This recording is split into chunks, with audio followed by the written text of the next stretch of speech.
نحمده ونصلي على رسوله الكريم اما بعد فاعوذ بالله من الشيطان الرجيم بسم الله الرحمن الرحيم رب اشرح لي صدري ويسر لي امري واحلل عقدة من لساني يفقهوا قولي والوزن يومئذ الحق، اور وزن اس دن بالکل برحق ہوگا. جیسے ایک اور آیت میں آتا ہے وَنَدَعُ الْمَوَازِينَ الْقِسْطَ لِيَوْمِ الْقِيَامَةِ، قیامت کے دن ہم اوزان کو یا میزان کو انصاف کے ساتھ رکھ دیں گے. یہ کون سا وزن ہے اور اس میں کس چیز کا پتہ چل رہا ہے؟ اس کے بارے میں ایک رائے تو یہ ہے کہ اللہ تعالیٰ قیامت والے دن انسان کے اعمال کو اجسام میں تبدیل کر دے گا اور ان اعمال کا پھر وزن ہوگا. یہ بالکل ایسی ہے کہ جیسے گیس سے لیکوڈ بنا لیا جائے اور لیکوڈ کو آئس میں بدل دیا جائے. طریقہ ہے نا. اب گیس کی تو کوئی شکل نہیں ہوتی یا رنگ نہیں ہوتا، لیکن مختلف طریقوں سے اسے پانی میں بدلا جا سکتا ہے. اب جو پانی ہے اس کو آپ برف بنا سکتے ہیں. تو والوزن، وزن سے مراد یا اعمال کا وزن. سچ بولا یا جھوٹ بولا یہ آپ کو نظر تو نہیں آتا نا، پکڑ تو نہیں سکتے، محسوس تو نہیں کر سکتے، لیکن اللہ تعالیٰ اپنی قدرت کے ساتھ ایسا ضرور کر سکتے ہیں کہ ان کو جسم دے دیں، اعمال کو، گفتگو کو، ہماری سوچوں کو ایک جسم کی شکل دے دیں اور اس جسم کو پھر تول لیا جائے، کوئی چھوٹا ہو کوئی بڑا ہو، جیسا جس کا ہو عمل.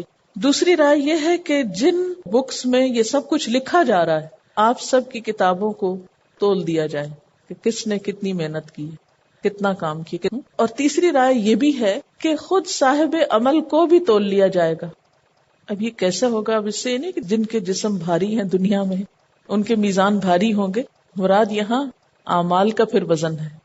عام روزمرہ کے محاورے میں بھی تو آپ دیکھتے ہیں نا کہ کچھ لوگوں کی بات کا بڑا وزن ہوتا ہے، حالانکہ بات کو کہاں تولا آپ نے، اور کچھ لوگوں کی بات کا کوئی وزن نہیں ہوتا. تو یہ انسانوں کا وزن یا بات کا وزن بہرحال ایک حیثیت تو رکھتا ہے. اب اصل صورتحال کیا ہوگی یہ اللہ تعالیٰ ہی بہتر جانتے ہیں. لیکن یہ جو 3 آراء میں نے بتائی ہیں ان پر کچھ احادیث بھی ہیں. حضرت عبداللہ بن مسعود کے مناقب میں یہ بات آتی ہے کہ نبی صلی اللہ علیہ وسلم نے فرمایا ان کی ٹانگیں بظاہر کتنی پتلی ہیں، لیکن قسم ہے اس ذات کی جس کے قبضے میں میری جان ہے کہ قیامت کی میزان عدل میں ان کا وزن احد پہاڑ سے بھی زیادہ ہوگا. یعنی بظاہر دیکھنے میں بہت نحیف کمزور سے انسان ہے، لیکن قیامت کے دن ان کا وزن احد پہاڑ سے بھی زیادہ ہوگا. آپ کو معلوم ہے نا کہ حضرت عبداللہ بن مسعود نے کس کو قتل کیا تھا؟ ابو جہل کو. ایک اور حدیث ہے حضرت ابو ہریرہ رضی اللہ تعالیٰ عنہ سے روایت ہے کہ 2 کلمے ایسے ہیں جو زبان پہ بہت ہلکے ہیں مگر میزان عمل میں بہت بھاری ہیں، اللہ کے نزدیک بہت محبوب ہیں، اور وہ سبحان اللہ و بحمدہ سبحان اللہ العظیم ہیں. اسی طرح حضرت عبداللہ بن عمر سے روایت ہے کہ نبی صلی اللہ علیہ وسلم نے فرمایا سبحان اللہ کہنے سے میزان عمل کا آدھا پلہ بھر جاتا ہے اور الحمدللہ سے باقی آدھا پورا ہو جاتا ہے. یعنی ان کلمات کا اتنا وزن ہے. ایک اور جگہ پر آتا ہے کہ الحمدللہ تملأ المیزان، الحمدللہ کہنا میزان کو بھر دیتا ہے. نبی صلی اللہ علیہ وسلم نے یہ بھی فرمایا کہ میزان عمل میں حسن اخلاق کے برابر کوئی عمل وزنی نہیں ہوگا. یعنی سب سے زیادہ جس عمل کا بوجھ پڑے گا وہ اچھا اخلاق ہوگا جو ہمارے پاس سب سے کم ہے. ہم نمازیں بھی پڑھ لیں گے، اب ذکر اذکار بھی خوب کریں گے، لیکن بات کریں گے تو دوسرے کو کاٹ کے رکھ دیں گے. چھوٹی چھوٹی باتوں میں کتنی بد اخلاقی کا ثبوت دیتے ہیں نا عام روزمرہ زندگی میں. تو میزان عمل میں حسن اخلاق سب سے بھاری نیکی ہوگی، یعنی جو ہی اس کو رکھا جائے گا وہ جھکنے لگے گا. حضرت ابو ذر رضی اللہ تعالیٰ عنہ نے نبی صلی اللہ علیہ وسلم سے روایت کیا کہ تمہیں ایسے 2 کام بتاتا ہوں جن پر عمل کرنا انسان کے لیے کچھ بھاری نہیں، یعنی دنیا میں بڑے ہلکے ہیں اور میزان عمل میں وہ سب سے زیادہ بھاری ہوں گے. ایک ہے حسن اخلاق اور دوسرے ہے خاموش رہنا، بلا ضرورت بات نہ کرنا. ایک دوسری صفت بھی بڑی مشکل ہے. اچھا اس کا مطلب بھی نہیں کہ ضرورت ہو تو تب بھی آپ چپ ہی رہے ہیں. نبی صلی اللہ علیہ وسلم کے پاس ایک مرتبہ جبریل علیہ السلام تشریف لائے تو وہاں کوئی شخص خدا کے خوف سے رو رہا تھا. تو جبریل امین نے فرمایا کہ انسان کے تمام اعمال کا وزن ہوگا مگر اللہ تعالیٰ کے خوف سے رونا ایسا عمل ہے جسے تولا نہ جائے گا، بلکہ ایک آنسو بھی جہنم کی بہت بڑی سے بڑی آگ کو بجھا دے گا. لیکن بات یہ نا ہم اللہ کے خوف سے روئیں. ہم رو بھی رہے ہوتے ہیں تو پتہ نہیں کون کون سی باتیں یاد آ رہی ہوتی ہیں، اس وقت بھی دماغ فوکس نہیں ہوتا کہ کیوں رو رہے ہیں. یعنی یہ جتنا معمولی نظر آ رہا ہے نا آپ کو کام، یہ اتنا معمولی ہے نہیں. اپنے آپ سے پوچھیں کہ میں اپنی زندگی میں اللہ کے خوف سے، صرف اللہ کے خوف سے کتنی دفعہ روئی؟ اچھا، اللہ کے خوف سے رونا آتا کب ہے انسان کو؟ جب حقیقی عاجزی ہوتی، جب انسان کو اپنے عمل بہت چھوٹے نظر آتے ہیں. یا اللہ میں تو تہی دامن ہوں، میرے پاس تو کچھ ہے ہی نہیں، میرا کیا بنے گا؟ جب اپنے گناہ بہت بڑے نظر آتے ہیں پھر ڈر لگتا ہے، پھر روتا ہے انسان.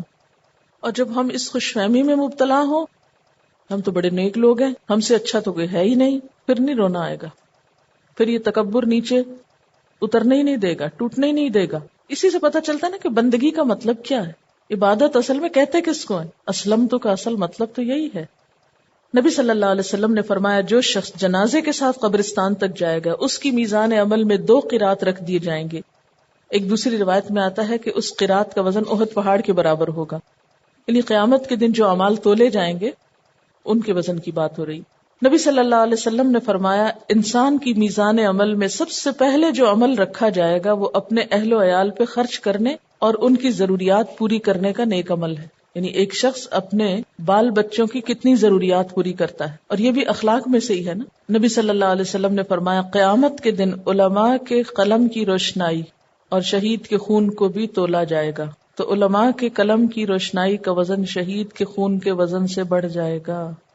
تو یہ سب کچھ جو آپ اللہ کے راہ میں استعمال کر رہے ہیں نا، ان سب کو بھی تول دیا جائے گا. تو والوزن یومئذ الحق، اور وزن اس دن بالکل برحق ہے، سچ ہے، ایسا ہوگا، یقین رکھو، اس میں کوئی شک کی بات نہیں. ہمیں یقین ہی تو نہیں، یہی تو مشکل ہے ہماری. فمن ثقلت موازینہ، تو جس کے میزان بھاری ہوئے، فاولئک، تو یہی لوگ، ہم المفلحون، یہ فلاح پانے والے ہیں، کامیاب ہونے والے ہیں. یعنی جن کی نیکیاں زیادہ ہو گئیں، جن کی نیکیوں کا وزن جھک گیا، ان کا اجر زیادہ ہوگا، وہ کامیاب ہو جائیں گے. ومن خفت موازینہ، اور جن کے پلڑے ہلکے ہو گئے یعنی نیکیاں کم ہو گئیں، فاولئک الذین خسروا انفسہم، تو یہی وہ لوگ ہیں جنہوں نے اپنے آپ کو خسارے میں ڈالا، انہوں نے اپنا نقصان خود کیا. بما کانوا بآیاتنا یظلمون، کیونکہ وہ ہماری آیات کے ساتھ ظالمانہ برتاؤ کرتے تھے، وہ ہماری آیات پہ ظلم کرتے تھے. آیات کے ساتھ ظلم کیا ہوتا ہے؟ ایک تو یہ کہ ان کا حق ادا نہ کرنا، اس کو بالکل سمپل سطحی لفظی معنوں میں بھی آپ لے سکتے ہیں اور اس کی روح کو بھی لے سکتے ہیں کہ جنہوں نے اللہ کی کتاب کا حق ادا نہیں کیا. وَلَقَدْ مَكَّنَّاكُمْ فِي الْأَرْضِ، اور البتہ تحقیق ہم نے تم کو زمین میں بسایا. مکنہ کا لفظ مکان سے ہے، مکن یمکن تمکین، یعنی زمین میں تم کو اختیار بخشا، اقتدار بخشا، زمین کی نعمتیں استعمال کرنے کی توفیق دی، زندگی کے سامان دیے.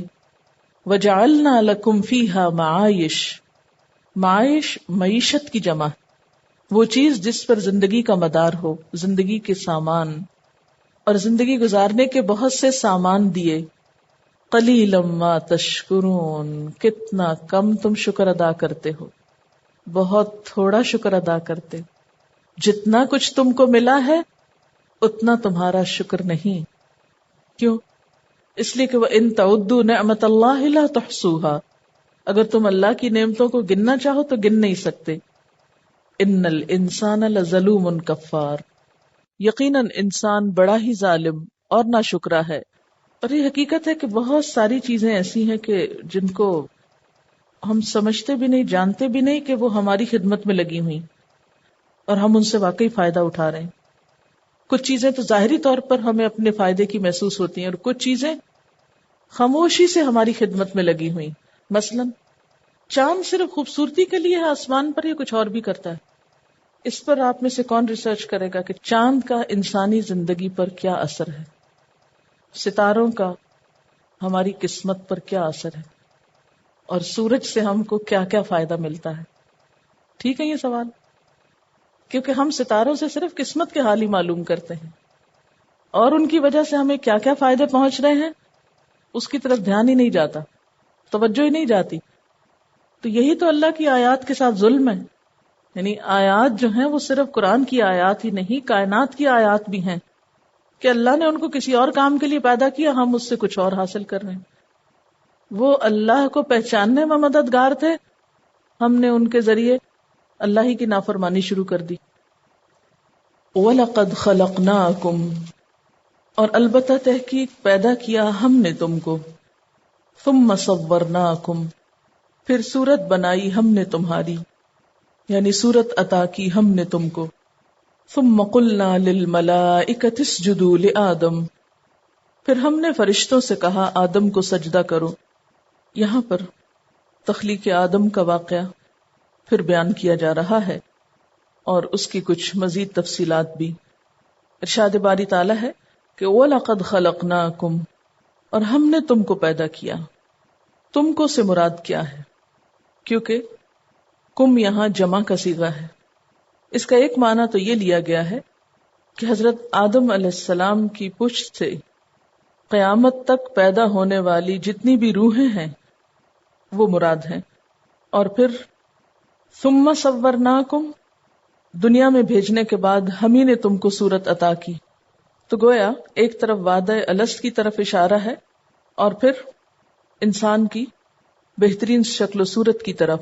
بعض دوسرے علماء کا خیال ہے کہ یہاں کم سے مراد اگرچہ تمام انسان ہیں، لیکن اس وقت حضرت آدم علیہ السلام ہی کو اللہ تعالیٰ نے اپنے ہاتھ سے بنایا تھا، پھر باقی اولاد آدم ان کی پشت سے پیدا ہوئی. وَلَقَدْ خَلَقْنَاكُمْ، ہم نے تم کو پیدا کیا. ثُمَّ صَوَّرْنَاكُمْ، پھر ہم نے تم کو صورت عطا کی. انسان کی تخلیق کی نسبت اللہ تعالیٰ اپنی طرف کر رہے ہیں کہ ہم نے بنایا، اور یہ دراصل انسان کی عزت اور شرف کی طرف بھی اشارہ ہے. پھر ہم نے تمہیں صورت عطا کی کہہ کے کیا فرمایا؟ خاص طور پر انسان کی بہترین شکل و صورت کی طرف اسے متوجہ کیا گیا کہ یہ بھی اللہ تعالیٰ کی نعمتوں میں سے ایک نعمت ہے. پھر ثم قلنا للملائکۃ اسجدوا لآدم، ہم نے فرشتوں سے کہا کہ آدم کو سجدہ کرو. یہ تیسرا انعام ہے آدم پر یا اولاد آدم پر. پہلا تخلیق، دوسرا بہترین صورت، اور تیسرا فرشتوں سے سجدہ کروایا جانا. فسجدوا، تو ان سب نے سجدہ کیا. الا ابلیس، سوائے ابلیس کے. لم یکم من الساجدین، وہ سجدہ کرنے والوں میں سے نہ تھا، یعنی اس نے سجدہ نہ کیا. قالا، پوچھا. کس نے؟ اللہ تعالی نے. کیا پوچھا؟ ما منعک، کس چیز نے منع کیا ہے تجھ کو، روکا ہے تجھ کو، اللہ تسجدہ، کہ تو سجدہ نہ کرے، یعنی تجھے سجدہ کرنے سے کس نے روکا ہے؟ اذ امرتک، جبکہ میں نے تم کو حکم دیا. تو اس سے کیا پتہ چلتا ہے کہ آدم علیہ السلام کو سجدے کا حکم صرف فرشتوں کو ہی نہیں دوسری مخلوق کو بھی تھا، کیونکہ ابلیس فرشتوں میں سے نہیں تھا، جنات میں سے تھا. اور جس طرح فرشتوں کو حکم ہوا سجدے کا، اس کو بھی حکم ہوا. اذ امرتک، قالا، کہنے لگا، انا خیر منہ، میں اس سے بہتر ہوں. کس سے؟ انسان سے. وجہ، خلقتنی من نار، تو نے مجھ کو آگ سے پیدا کیا. وخلقتہ من طین، اور اس کو یعنی انسان کو مٹی سے بنایا، اس لیے میں اس کو کیوں سجدہ کروں. قال فاہبط منہا، فرمایا کہ تو یہاں سے اتر جا. فما یکون لک ان تتکبر فیہا، تمہارے لیے یہ بات جائز نہیں کہ تم یہاں تکبر کرو. اس نے بڑا بننا چاہا، اللہ نے اس کو چھوٹا کر دیا. اور تکبر دراصل ری ایکشن بھی ہے احساس کمتری کا.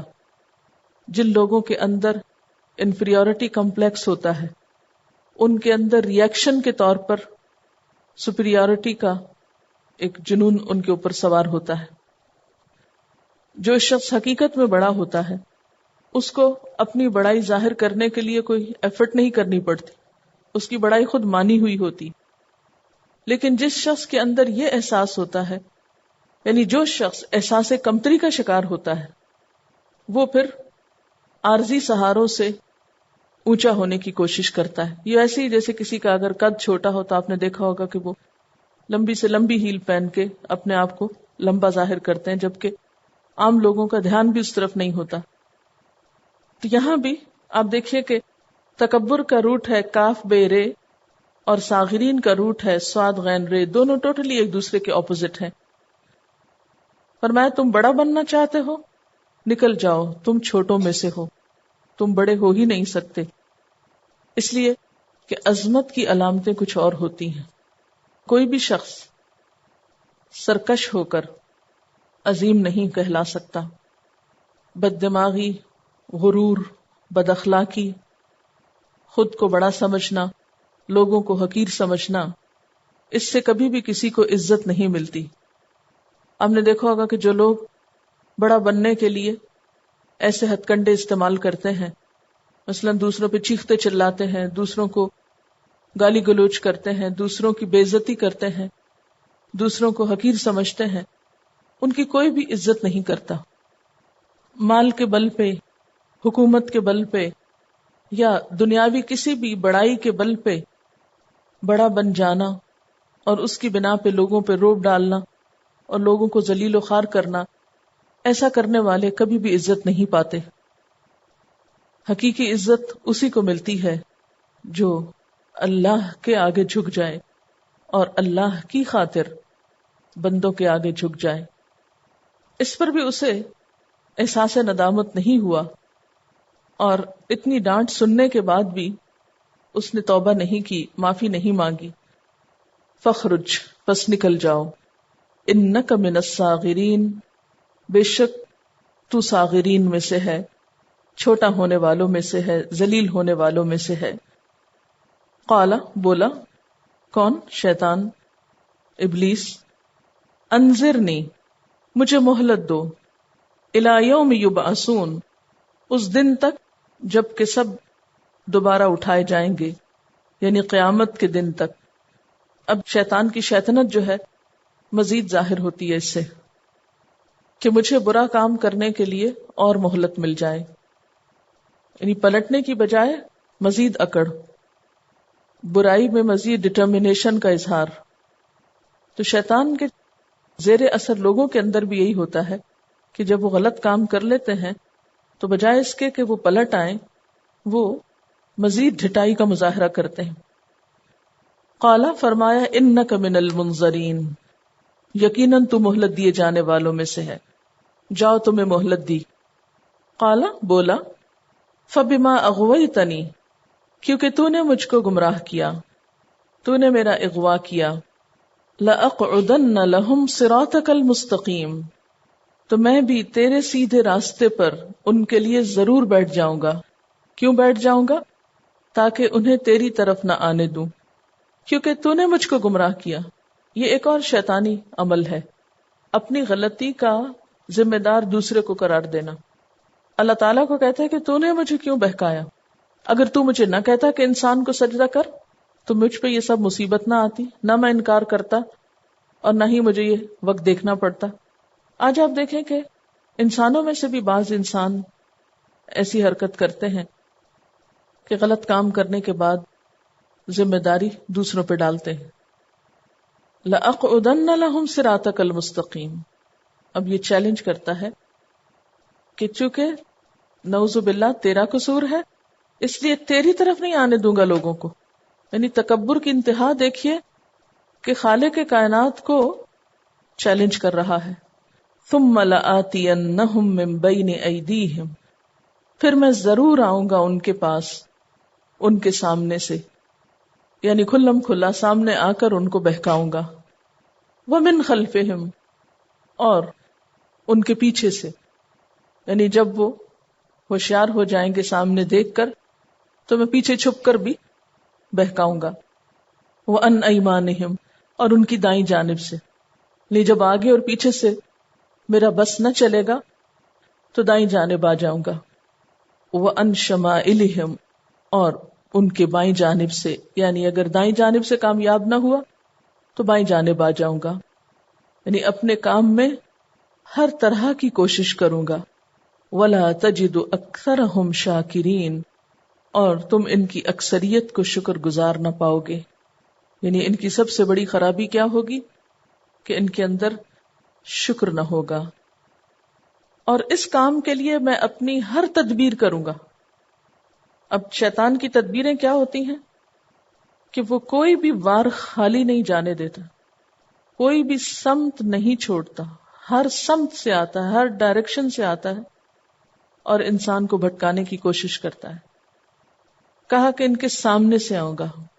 سامنے سے آنے سے مراد کیا ہے؟ یعنی کھلم کھلا انہیں برائی کی دعوت دوں گا، دنیا کو ان کے سامنے خوبصورت بنا دوں گا، اور یہ دنیا کی محبت میں مبتلا ہو جائیں گے. اور دنیا کی محبت رأس کل خطیئۃ، ہر فساد، ہر گناہ کی جڑ ہے. ومن خلفہم، اگر اس سے انہوں نے لاحول پڑھ لی کہ نہیں یہ تو برائی ہے، تو پھر چھپے وار کروں گا کہ ان کو پتہ ہی نہ چلے. اور اگر انہیں وہاں سے بھی کچھ احساس ہو گیا تو ان کی دائیں طرف سے آؤں گا. یعنی ظاہر برائیوں میں مبتلا نہ ہوئے، چھپی برائیوں سے بھی بچ گئے، تو پھر کیا کروں گا؟ جو بھی انہوں نے نیکی کی ہوگی اسے کسی طرح برباد کرواؤں گا. دائیں ہاتھ کیا ہے؟ نیک اعمال اور نیکی کا سمبل، اچھے کام کرنے کی علامت. تو ہوتا کیا ہے، شیطان کیا کرتا ہے کہ جب انسان کچھ نیکیاں کر لیتا ہے تو ایسی خرابی پیدا کرتا ہے کہ جس سے اس کی نیکی ضائع ہو جائے. مثلا شرک کروا دیتا ہے یا غیبت کرا دیتا ہے یا کوئی اور ایسا برا کام کراتا ہے کہ جس کی وجہ سے اس انسان کی نیکی ضائع ہو جائے، جسے کہتے ہیں نا نیکی برباد گناہ لازم. اور اگر ادھر سے بھی انہوں نے اپنے آپ کو سنبھال لیا، وَأَنْ شَمَائِلِهِمْ، تو ان کے بائیں جانب سے آ جاؤں گا. یعنی ان کے گناہوں کو ان کی نگاہوں میں چھوٹا بنا کے دکھاؤں گا. یعنی گناہوں کو یہ معمولی چیز سمجھیں گے اور اس پر پھر توبہ بھی نہیں کر پائیں گے. یعنی کوئی بھی طریقہ ایسا اختیار کروں گا کہ جس سے یہ تیری طرف نہ آ سکے. اب یہاں شیطان دو راستے بھول گیا، ایک اوپر اور ایک نیچے، دائیں بائیں آگے پیچھے تو اس نے کر لیا. اب اوپر کا راستہ کیا ہے؟ دعا کا راستہ. اور نیچے کا راستہ کیا ہے؟ سجدے کا راستہ. کہ انسان نماز اور دعا کے ساتھ شیطان کے ہتھ کنڈوں سے اور اس کی چالوں سے اور اس کی گرفت سے اور اس کے جال سے باہر آ سکتا ہے. پھر اس نے کہا تھا کہ وَلَا تَجِدُ أَكْثَرَهُمْ شَاكِرِينَ، ان کی اکثریت کو تو شکر گزار نہ پائے گا. یعنی ان کے اندر ناشکرا پن کوٹ کوٹ کے بھر دوں گا. کسی نعمت سے یہ خوش نہ ہوں گے، کسی چیز پر ان کے دل میں تسکین اور تسلی اور قناعت نہ ہوگی. آج آپ دیکھیں کہ ہم میں سے کون کس حال پہ راضی، کس چیز پہ شکر گزار ہے. ہر شخص کسی نہ کسی چیز پر شکوہ ہی کرتا ہوا ملے گا. کبھی اللہ سے شکوہ، کبھی بندوں سے شکوہ. وما قدر اللہ حق قدرہ. اب دیکھیے کہ یہ جو اس نے آگے پیچھے دائیں بائیں کی بات کی تو وہ دعا بھی آتی ہے نا، اللہم احفظنی من بین یدی ومن خلفی وعن یمینی وعن شمالی، کہ اللہ میری حفاظت کر سامنے سے، پیچھے سے، دائیں سے، بائیں سے. تو اللہ تعالیٰ نے ہمیں ایسی دعائیں بھی سکھائیں اور طریقے بھی سکھائے کہ ہم اس گھیرے سے نکل کر اپنا کام کر جائیں. یعنی یہ تو ہر طرف سے گھیرا ڈالے گا، لیکن ہمارا امتحان کیا ہے کہ ہم وہ راستہ نکالیں جس سے ہم اس کی حرکتوں سے بچ جائیں. اس سلسلے میں یعنی شیطان کس طریقے سے انسان کو بھٹکاتا ہے، اس سلسلے میں ابن القیم الجوزی جو ہیں ان کی ایک کتاب ہے تلبیس ابلیس، یعنی ابلیس کس طرح انسانوں کو دھوکے میں مبتلا کرتا ہے. پوری کتاب اردو ترجمہ بھی ہو چکا ہے. تو بہرحال انہوں نے شیطان کے جو طریقے ہیں وہ کھول کے بیان کیے ہیں کہ کس طرح شیطان انسان کو اللہ کے راستے پہ جانے سے روکتا ہے. وہ کہتے ہیں کہ پہلی برائی کفر اور شرک ہے اور اللہ اور اس کے رسول صلی اللہ علیہ وسلم کی مخالفت ہے. اگر شیطان آدم کے بیٹے سے یہ کروا لیتا ہے تو اس کے درد کو آرام آ جاتا ہے اور وہ اس آدمی کی طرف سے بے فکر ہو جاتا ہے. مزید یہ کہ یہ پہلی چیز ہے جو ابلیس بندے سے چاہتا ہے. جب ابلیس اپنا یہ ہدف حاصل کر لیتا ہے تو اس شخص کو اپنی فوج کا حصہ بنا لیتا ہے، اپنا وہ سپاہی جسے وہ دوسرے انسانوں پر بطور ایجنٹ مقرر کر دیتا ہے. یعنی جب کوئی شخص کفر یا شرک میں مبتلا ہوتا ہے تو وہ سمجھتا ہے کہ یہ میری فوج کا ایک سپاہی ہے. اب اس سے وہ کیا کام لیتا ہے کہ وہ اب اور انسانوں کو بہکائے. اس طرح یہ شخص ابلیس کے کارندوں میں شامل ہو جاتا ہے. دوسرا طریقہ، اگر وہ انسان کو اس پہلی برائی میں ملوث کرنے میں ناکام ہو جائے، یا وہ انسان ان لوگوں میں سے ہو جن کا مسلمان ہونا رحم مادر میں ہی لکھا جا چکا ہو، یعنی پیدائشی مسلمان ہے، اس پر ابلیس دوسرے درجے کی برائی آزماتا ہے جس کو بدعت کہتے ہیں. ابلیس کو بدعت بدکاری اور نافرمانی سے زیادہ پسند ہے، کیونکہ بدعت دین کی بنیاد ہلا کے رکھ دیتی. یہ ناقابل تلافی گناہ ہے اور پیغمبر کی دعوت کے برعکس اس چیز کی دعوت ہے جو رسول نہیں لائے. یعنی بدعت کس چیز کی تعلیم ہوتی ہے؟ یعنی دین کے نام پر ایسی رسموں کا ایجاد کرنا کہ جو دراصل دین ہوتی نہیں ہے، لیکن لوگ ان کو دین سمجھ کے کر رہے ہوتے ہیں. تو شیطان کو یہ بہت مرغوب ہے کہ انسان خوب دھوکے میں مبتلا ہے، اپنی کوششیں، ایفرٹس، انرجیز لگا رہے ہیں، حالانکہ وہ ان کے لیے الٹا نقصان دہ ہے. بدعت کفر اور شرک کا دروازہ ہے، اس لیے ابلیس جب کسی سے بدعت کروا لیتا ہے تو اس کا شمار اہل بدعت میں کر دیتا ہے، اور یہ شخص بھی اس کے کارندوں میں شامل ہو جاتا ہے اور دوسروں کو پھر بدعات کی دعوت دینے لگتا ہے. اگر ابلیس اس درجے پر بندے کو پھانسنے میں ناکام ہو جاتا ہے، یا یہ کہ وہ ایسا خوش نصیب ہے جس کے دل میں سنت کی محبت اور اہل بدعت اور غلط طریقوں کی نفرت ہے، تو ابلیس تیسرے درجے کی برائی کی طرف بڑھ جاتا ہے، اور یہ درجہ مختلف قسم کے کبیرہ گناہوں کا ہے. یعنی ایک شخص کفر اور شرک سے بھی بچا، بدعات سے بھی اسے نفرت ہے، سنت کی محبت ہے اس کے دل میں. اب کیا کرتا ہے؟ اس پہ کہاں سے آتا ہے، کیا وار کرتا ہے کہ اسے بڑے بڑے گناہوں میں مبتلا کرتا ہے. ابلیس انسان کو کبیرہ گناہوں میں پڑوانے کا بہت خواہش مند ہوتا ہے، خاص طور پر ایسے انسان کو جس کی لوگ پیروی کرتے ہوں. یعنی ان لوگوں کے پیچھے زیادہ ہوتا ہے جن کے ساتھ اور بھی لوگ ہوں. ابلیس کو اس کی بہت خواہش ہوتی ہے تاکہ لوگ اس شخص سے متنفر ہوں اور اس کے گناہوں اور نافرمانیوں کو لوگوں میں پھیلا دیں. وہ اپنے کچھ کارندے مقرر کرتا ہے جو باطل طریقے سے اس شخص کے گناہوں کی تشہیر کرتے اور سمجھتے ہیں کہ اس طرح وہ اللہ کے قریب ہو جائیں گے، لیکن حقیقت میں وہ ابلیس کے معاون ہوتے ہیں اور انہیں اس چیز کا احساس بھی نہیں ہوتا. جو اس طرح کی قابل نفرت باتوں کو مومنوں کے درمیان پھیلاتے ہیں، ان کے لیے دنیا اور آخرت کا عذاب ہے. خاص طور پر ایسی برائیوں کی تشہیر جس کے پیچھے مقصد خیرخواہی کے جذبے کی بجائے ابلیس کی معاونت ہو. یہ سب کچھ کرنے کا مقصد لوگوں کو اس عالم سے متنفر کرنا اور اس سے مستفید نہ ہونے دینا ہوتا ہے. یعنی جو شخص دین کے رستے پر آ جاتا ہے، پھر ابلیس کیا کوشش کرتا ہے کہ اس سے کوئی ایسا گناہ کرایا جائے، ایسا غلط کام کرایا جائے کہ جس کی وجہ سے لوگ اس سے متنفر ہو جائیں اور دوسرے لوگ بھی دین کی طرف نہ آ سکیں.